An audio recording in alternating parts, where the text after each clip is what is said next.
Hey guys, in this quick video I'm going to show you how you can possibly fix the issue with Audi 04 when your sound is not working. So I prepared for you two kind of buttons that you have because I don't know what kind of audio you got.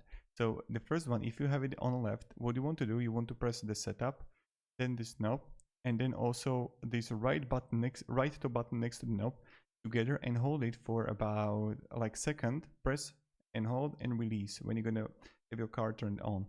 On this, if you have this kind of setup, what you want to do, you want to press the navigation map, radio, and then again this button.